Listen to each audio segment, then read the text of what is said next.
Finalmente começou a transição do governo Bolsonaro para o governo Lula com uma reunião que nós tivemos hoje. O próprio Bolsonaro foi até o Palácio do Planalto cumprimentar o Geraldo Alckmin, que é o coordenador da transição e o vice do Lula. E que escolha acertada do Lula ter o Alckmin como vice. Ainda bem que o Alckmin é o vice do Lula, porque apesar desse clima amistoso de hoje na transição, há uma expectativa que Bolsonaro possa usar esse resto de mandato para criar dificuldades para o Lula já em 2023. Você vai colocar nos comentários se você acredita que o Bolsonaro possa usar o resto do mandato para dificultar a vida do Lula no ano que vem. E você vai deixar o like se você espera e quer que o Lula faça um bom mandato como presidente da República. E claro, se inscreva no canal.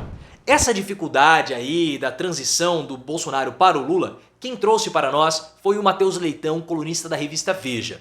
O Leitão falou que apesar desse clima amistoso que nós tivemos hoje nessa primeira reunião da transição entre a equipe do Lula, coordenada pelo Alckmin, e a equipe do Bolsonaro, existe aí muita tensão, muita expectativa por tensão, podemos colocar assim, tanto na equipe do Lula quanto na equipe do Bolsonaro. E a equipe do Lula, inclusive, tem o temor que o Bolsonaro possa usar esse resto de mandato para aprovar medidas, projetos e afins que possam dificultar Lula já em 2 de janeiro de 2023. Só que em termos de transição, o Bolsonaro não vai poder atrapalhar muita coisa, porque a transição está na lei. Caso o presidente vitorioso na campanha ele solicite a transição, o atual presidente precisa iniciar o processo. Caso contrário, punições podem ocorrer. E Bolsonaro já está por aqui de problemas jurídicos, não vai querer ter mais nenhum. E a escolha do Alckmin para ser o coordenador, vendo todo esse contexto, foi um golaço do Lula, pessoal. E o Lula faz muito bem ao sair de férias nesse momento. Porque nesse início da transição, com o Alckmin como coordenador e o Lula fora, qualquer tipo de tensão inicial pode ser até apaziguada. Pelo fato do Alckmin não ter entrado em embate contra o governo Bolsonaro. Quem entrou foi o Lula. Então o Alckmin até pode ser recepcionado pelo Bolsonaro como foi. Então a figura do Alckmin, ela distensiona as relações, ela para algumas arestas e desata alguns nós. E o Alckmin tem total habilidade para isso. Foi um golaço que o Lula fez. Evita criar ciúmes no PT, evita criar ciúmes no governo, dá um papel importante para o vice e sinaliza que não vai ser um governo do PT ou um governo Lula, mas sim um governo de todos. E a habilidade do Alckmin, pessoal, vai ser muito importante nesse início, porque o orçamento de 2023 ele está completamente depredado. Esse foi o principal tema da reunião de hoje. Porque o orçamento de 23 ele está assim cambaleante. Não tem dinheiro suficiente para Auxílio Brasil de R$600, para a farmácia popular, para o programa Casa Verde Amarela e para vários outros programas sociais essenciais para o Lula em 2023. Tanto que o Casa Verde Amarela ele está paralisado. Olha a situação que nós estamos entrando para 2023. E é claro que com esse orçamento não tem como o Lula tocar o próximo ano. Então, adequações no orçamento que foi já aprovado pelo Congresso precisam ser feitas para que as propostas de Lula, para que os planos de Lula possam caber dentro desse orçamento. O que vai ser assim bem complicado. E a gente sabe que o ano que vem vai ser um ano difícil. Tanto que o Lula ele garante ou vai batalhar para conseguir pelo menos o Auxílio Brasil de R$600 mantido e um aumento real do salário mínimo. Outras propostas como redução de imposto de renda, alíquota, coisas do tipo, devem ficar para os próximos anos. Porque o ano que vem vai ser dificílimo. Tanto que a equipe de transição começou a discutir hoje a aprovação de uma PEC para furar o teto de gastos.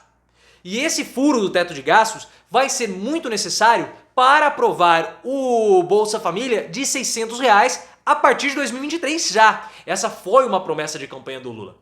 E se o Lula não tiver no início do seu governo o Bolsa Família em R$600, ele vai ter muita dificuldade porque vai ter pico de aprovação. O Lula já entra com uma aprovação mais baixa do que ele foi aprovado, porque ele descumpre uma promessa de campanha. E o mais essencial, essa PEC, para que haja o pagamento do Bolsa Família de R$600 já em janeiro, precisa ser aprovada agora no mês de novembro. Olha o pepino, porque o valor que vai ser empenhado para os pagamentos em janeiro, ele é reservado em dezembro. Então a PEC precisa ser aprovada agora, já no mês de novembro. Ou Lula vai entrar em 2023 com a sua popularidade já abalada. E eu não sei se você reparou que eu falei Bolsa Família, porque existe a expectativa que o nome Auxílio Brasil volte a ser Bolsa Família, o que é um acerto do Lula. Ele precisa apagar todos esses vestígios de governo Bolsonaro. Isso faz parte também da propaganda do governo. O Bolsonaro demorou para mudar o nome de Auxílio Brasil, de Bolsa Família para Auxílio Brasil, e aí nós vimos tudo o que aconteceu.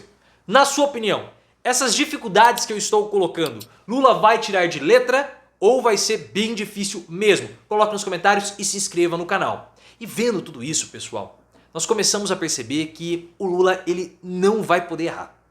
Essa é uma grande dificuldade. O Lula ele vai ter que ter erros mínimos ao longo de todo o seu governo. Porque ele vai enfrentar um Congresso hostil, conservador e bolsonarista. Então, se o Lula não entrar em 2023 com a promessa da campanha de manutenção do Bolsa Família em R$600, a aprovação dele já cai. E aí o que acontece? Dificuldades de negociar no Congresso. E aí, quanto mais dificuldade Lula tiver para negociar no Congresso, mais difícil vai ser para ele governar. E esse Congresso hostil é uma questão que está me deixando muito preocupado. E nós vamos discutir futuramente em outros vídeos as possibilidades que o Lula tem de negociação com esse Congresso. É claro, uma parte é fisiológica, vai estar com o Lula, vai. PP já está piscando para o Lula? Já. Mas o Lula não pode demonstrar fraqueza, porque se ele demonstrar, a negociação vai ficar muito mais difícil.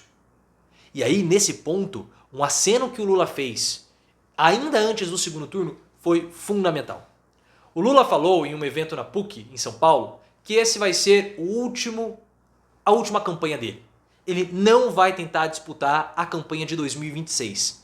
Ou seja, eu vou fazer um governo de coalizão, eu vou fazer um governo de reconstrução do nosso país e depois eu encerro a minha trajetória política. E isso foi fundamental para o Lula distensionar relações com o Congresso. Porque se ele está fazendo um governo de transição, de coalizão / transição para 2026, não há necessidade de tantos boicotes assim por parte do Congresso.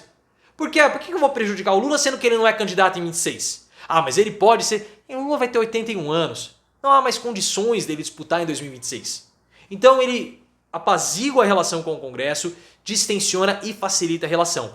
Foi um grande acerto do Lula já praticamente abrir a disputa para 2026 pela sua sucessão. Porque, olha, eu não vou estar aqui. Então, Congresso, não queira me prejudicar tanto assim. Vamos negociar, mas nada de golpes abaixo da barriga, porque eu já estou entregando que não vou disputar 26. Então isso também distensiona as relações. Alckmin e a não tentativa de uma nova campanha em 26 ajudam demais o Lula nesse momento, porque vai ser um governo de reconstrução. E como você vai ver nos próximos vídeos, vai ficar bem difícil.